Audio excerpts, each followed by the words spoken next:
Hello guys, Dan here from Dan's Tech, and in today's video guys I'm going to be bringing you the £400 gaming PC build for late 2015. So as you guys know, this is just the physical hardware to actually build the PC, and that you do need to factor in buying a monitor, keyboard, mouse, and also an operating system.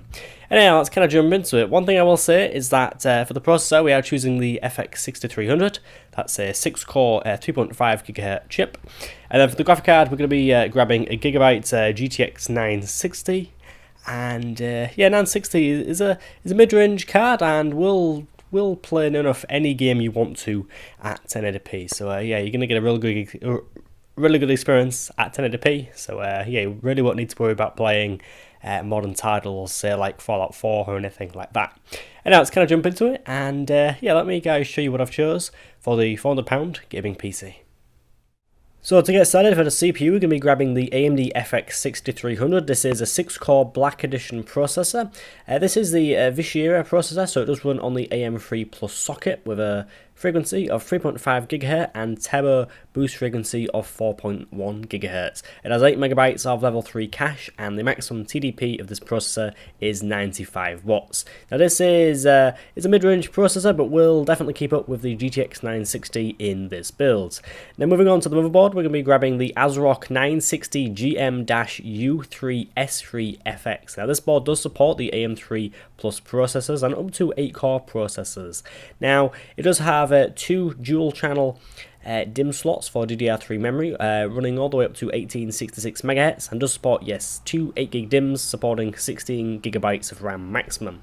Now as for the PCI Express slots, it has a x16 slot, that's the blue slot, running at 2.0 speeds, and then it has a PCI Express x1 slot also running at Gen 2 speed, and also at the bottom it has a general PCI slot for legacy cards.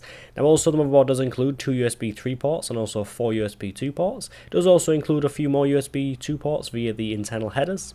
As for SATA ports, it has 6 of these, 2 of which are SATA 3 6GB connectors for SSDs, and this is provided via the ASMedia ASM 1061 chip on board. Also, this motherboard does have 5.1 channel HD audio for you guys that do like a little bit of surround sound. Now as for the RAM, we're going to be grabbing some Kingston HyperX memory. This is blue 8GB RAM module. Nothing special really, but to be honest, RAM is RAM. 3-core specs of this RAM is that it's 1866 MHz, cast latency is 10, and that yes, you do get some nice blue heat spreaders there to keep the memory cool. Then moving on to the hard drive, we're going to be grabbing a generic Seagate drive, a 1TB drive, 7200 RPM, and this is the 6GB interface. Not that it really matters that much really, but 1TB hard drive, pretty damn cheap, and 7200 RPM, so it's of kind of the fastest kind of speeds out there. Now moving on to the graphic card, we're going to be grabbing the Gigabyte GTX 960. Now this is a very inexpensive card that, to be honest, performs very, very well. When you do factor in the amount it costs. Now this, the 960 does have 1024 cores. It has 2GB of GDDR5 VRAM, which is running on a 128-bit memory bus. This card does support 2-way SLI. Not like you can SLI in this build, because the motherboard really doesn't support SLI, but it is an option in the future. Now this graphic card on the back does have a dual-link DVI port, a dual-link DVI-D port, and also HDMI, and also a display port. There we are, so you can hook up 4 monitors at once. Now as for the core clock, it runs at 1152 MHz, and it does boost all the way up to 1203 when on the overclock setting. And last thing about this card is it's pretty damn short. It's a short ass, and it will definitely fit in the case. It does have 1 fan, and that, in terms of powering the card, it only requires 1 6-pin PCI Express cable. So the Corsair CX430M power supply which you're choosing will definitely be ample. Now moving on to the case, we're going to be grabbing the Fractal Design Core 1100. This is classed as a micro ATX mini tower case. It's a short case with only 4 expansion slots, but nevertheless that really doesn't matter because we are choosing, and we are picking up an ASRock board, which is micro ATX. So yeah, it's only a short board, so definitely fit in this case. Now, yeah, the Fractal Design Core 1100 for the price is a solid case, very nice build quality with ample room for the board and the GPU. Now, some core specs of this case, it does include a 120mm intake fan, which is also filtered. It does also have another 2 spots for fans, and yeah, as well as this, it does support 2 hard drives and also 2 optical bays. Just a note on the hard drives, you can fit 2 hard drives in here or 3 SSDs, or you can do a mix and matching of drives, which is quite nice.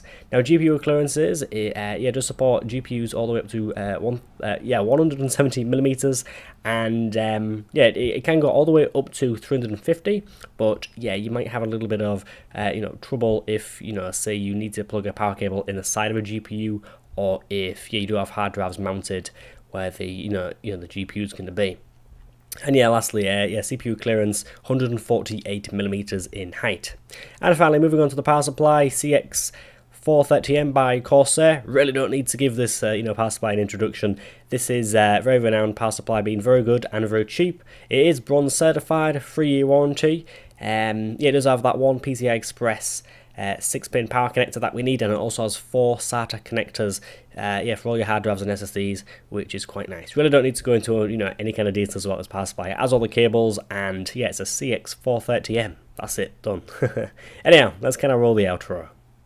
So guys, that was the £400 gaming PC that the parts that I have chose. Now, this build does contain the GTX 960. That card is a pretty high-end card. It's not really high-end, but the 960 will get you playing all the games these days at 1080p, with good visual quality and at good frame rates. There we are.